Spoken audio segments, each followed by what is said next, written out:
애플의 아이폰을 이용하고 있고 또 비밀번호가 26자리쯤 되고 못 풀었다. 그러면 애플은 방조한 겁니까?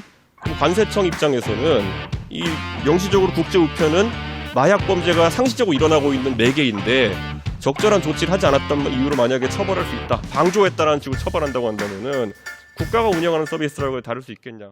텔레그램 법인을 최근에 범죄 방조 혐의로 입건해가 내사한다고 하셨는데 텔레그램이라고 하는 곳은 하나의 매개체로서 이제 동작하는 것인데 범죄를 조장했다는 건 어떤 의미인가요? 그러면 방조했다. 텔레그램을 통해서 범죄가 이루어지고 있는 것을 명백히 인식하고 있음에도 불구하고 적절한 조치를 취하지 않았으면 그렇게 적용하면 매우 광범위하게 이걸 적용할 수 있을 것 같은데요. 만약에 대한민국에서 어떤 중요한 혐의를 받는 사람이 애플의 아이폰을 이용하고 있고 비밀번호가 26자리쯤 되고 못 풀었다. 그러면 애플은 방조한 겁니까?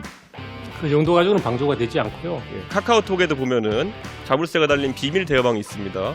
종단간 암호화 대화방의 존재 이유 자체가 국가를 비롯한 어떤 주체도 내용물을 보지 않게 하기 위함인데 그럼 텔레그램 운영사나 아니면 대한민국의 카카오톡이나 이런 곳에서 중간에 내용을 확인할 수 있는 방법이 없습니다. 그럼에도 책임이 지어지는 것입니까? 거기 안에서 보안을 전제로 그런 특수한 방을 유지하는 그거는 뭐 얼마든지 있을 수 있습니다. 다만 거기서 범죄 행위가 이루어지고 있고 그렇지 않고는 다른 문제입니다. 범죄 행위가 이루어지는지를 해당 업체가 인지하지 못해도 방조 혐의를 적용해가지고 인지하지 못하면 방조 혐의가 되기는 어렵습니다. 관세청에서 2023년 발표한 통계에 따르면 2023년 상반기에만 325건 정도의 마약 밀수 시도가 잡혔다고 하는데 보통 마약 밀수는 어떤 매개를 통해서 이루어지죠? 사람이 직접 갖고 들어오기도 예. 하고요. 그다음에 우편물이나 이런 국제 우편으로 날아오는 게 한 149건 정도 되고요. 특송 화물로 날아온 게 92건 정도 된다고 합니다. 그럼 관세청 입장에서는 이 명시적으로 국제 우편은 마약 범죄가 상시적으로 일어나고 있는 매개인데 여기에 대해 가지고는 경찰청장님이 답변하신 기준대로라면 어떤 조치를 우정사업본부에 해야 될까요? 글쎄요, 제가 그것까지는 잘 모르겠습니다. 분명히 지금 이 우편이란 매개체를 이용해가지고 마약은 매번 들어오고 있고 이건 관세청이 계속 적발하고 있고 적발하지 못한 분량도 있을 겁니다. 그렇습니다. 그런데 이 매개에 대해 가지고 적절한 조치를 하지 않았던 이유로 만약에 처벌할 수 있다. 방조했다라는 식으로 처벌한다고 한다면은 국가가 운영하는 서비스라고 다룰 수 있겠냐. 자, 교육부 장관님 한번 딥페이크 관련해가지고 최근에 학교와 관련된 제보가 많아가지고 네네. 교육부도 예의주시하고 있는 것으로 알고 있습니다. 네. 어느 학교 2학년 4반인지 모르겠지만은 딥페이크 관련 텔레그램 사용 유무를 설문조사로 이렇게 칠판에 붙여놓고 학생들에게 알아서 쓰라 이런 식으로 했는데 사실 이런 조사가 정확하지도 않을 뿐더러 이게 혹시나 원님 재판 같이 가지 않을까 하는 생각이 들어요. 네, 저희가 이것도 문제가 크다고 생각하고요. 예. 실제로 교육청이 이런 조사를 했는지 확인 했는데 일단 교육청들은 어느 교육청도 이렇게 조사를 한 적이 없다고 하고요. 예, 저희가 뭐 이게 지금 이런 혼란이 일어나지 않도록 지금 교육청에도 다 연락을 취하고 있습니다. 실제로 이게 뭐 지금 워낙 사회적으로 민감한 주제이기 때문에 뭐 가해자로 지목된 사람들이 또 다른 2차 피해를 입고 이런 경우도 생기고 있지 않습니까? 네.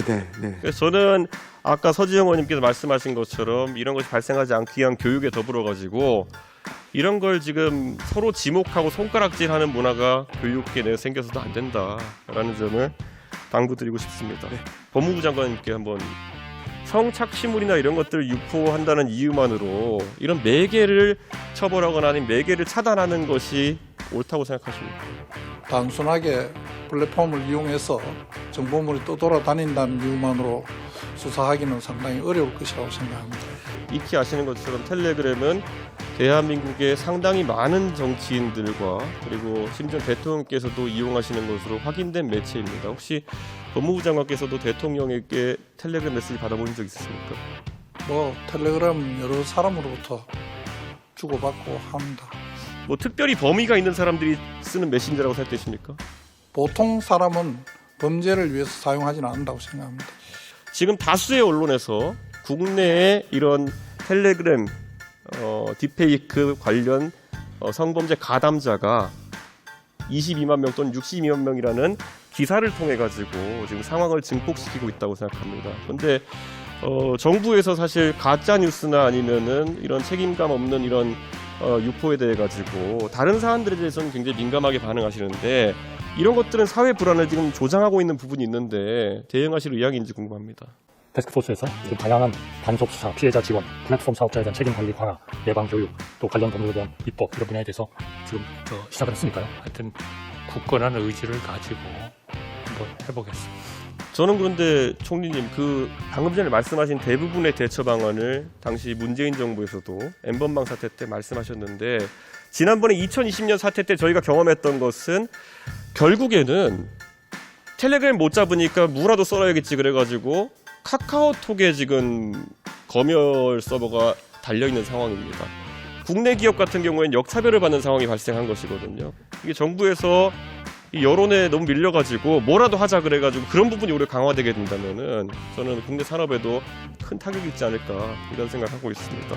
그리고 아까 청장님 탐지 소프트웨어를 경찰에서 지금 가지고 있다라고 이제 말씀하신 것 같은데 그렇습니다. 예, 이것은 어떻게 적용해야 될까요? 예를 들어 텔레그램 서버 측에다 그걸 설치할 수 없는 상황이다. 그러면 이걸 뭐 경찰에서 여기에 파일 업로드해 보십시오 이런 사이트를 운영할 것인지 이게 왜냐면은 기술이 있다고 이제 말씀하시는 건 다행인데 이걸 현재 상황에서 이런 성착취물 제작을 막기 위해서 투입할 수 있는 방법론이 없어 보이거든요. 필요한 경우에 저희 경찰을 방문해서 파일을 업로드하면 약 그 1, 2분 내로 그 페이크 여부를 확인해 줄 수 있습니다. 총장님 근데 그 딥페이크는 사실 저도 이제 뭐 제가 윤석열 대통령 AI 영상도 만들어보고 했던 사람이라 가지고 웬만하면 딥페이크임은 판별이 그렇게 어렵지는 않습니다.